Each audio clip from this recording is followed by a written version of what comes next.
ہشام بن عروہ نے اپنے والد عروہ سے، انہوں نے حضرت عائشہ رضی اللہ تعالیٰ عنہ سے روایت کی، فرمایا رسول اللہ صلی اللہ علیہ وسلم رمضان المبارک کے آخری عشرے میں اعتکاف کیا کرتے تھے۔ صحیح مسلم حدیث نمبر 2783۔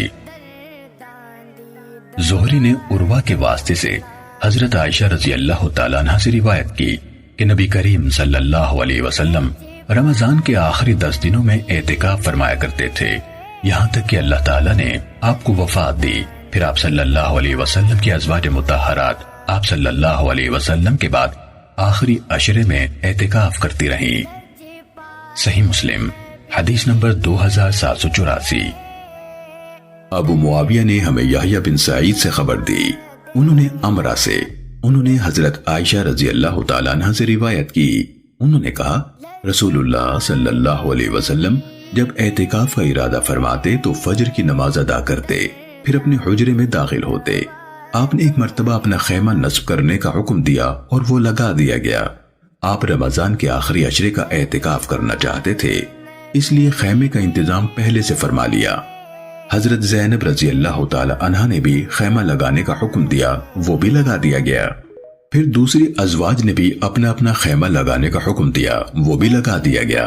سب نے اعتکاف شروع ہونے سے پہلے خیمے لگوا دیے۔ رسول اللہ صلی اللہ علیہ وسلم نے فجر کی نماز پڑھ کر دیکھا تو کئی خیمے نظر آئے۔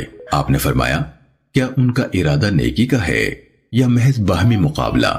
ساتھ ہی اپنا خیمہ اکھاڑنے کا حکم دیا اور وہ اکھاڑ دیا گیا۔ اس سال آپ نے رمضان کا اعتکاف ترک کر دیا اور اس کے بدلے شوال کے ابتدائی 10 دنوں کا اعتکاف فرمایا۔ صحیح مسلم حدیث نمبر 2785۔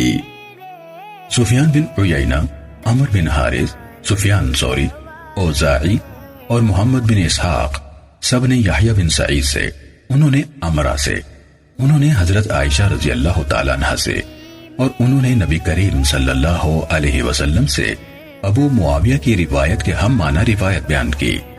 ابن عیینہ نے عمر بن حارث اور ابن اسحاق کی روایت میں حضرت عائشہ رضی اللہ تعالیٰ عنہ، حضرت حفصہ رضی اللہ تعالیٰ عنہ اور حضرت زینب رضی اللہ تعالیٰ عنہ کا ذکر ہے کہ انہوں نے اعتکاف کے لیے خیمے لگائے تھے۔ صحیح مسلم حدیث نمبر 2786۔ مسروق سے روایت ہے کہ ام المومنین عائشہ صدیقہ رضی اللہ تعالیٰ عنہ کہتی ہیں کہ رسول اللہ صلی اللہ علیہ وسلم کی عادت مبارکہ تھی کہ جب رمضان کا آخری عشرہ آتا تو آپ صلی اللہ علیہ وسلم رات بھر جاگتے اور گھر والوں کو بھی جگاتے، عبادت میں نہایت کوشش کرتے اور کمر ہمت باندھ لیتے تھے۔ صحیح مسلم حدیث نمبر 2787۔ حسن بن عبید اللہ سے روایت ہے، کہا میں نے ابراہیم نخعی سے سنا، کہہ رہے تھے میں نے اسود بن یزید سے سنا، وہ کہہ رہے تھے حضرت عائشہ رضی اللہ تعالیٰ عنہ نے فرمایا رسول اللہ صلی اللہ علیہ وسلم رمضان کے آخری 10 دن عبادت میں اس قدر محنت کرتے جتنی عام دنوں میں نہیں کرتے تھے، اور عام دنوں میں بھی آپ صلی اللہ علیہ وسلم بہت زیادہ محنت کرتے تھے۔ صحیح مسلم حدیث نمبر 2788۔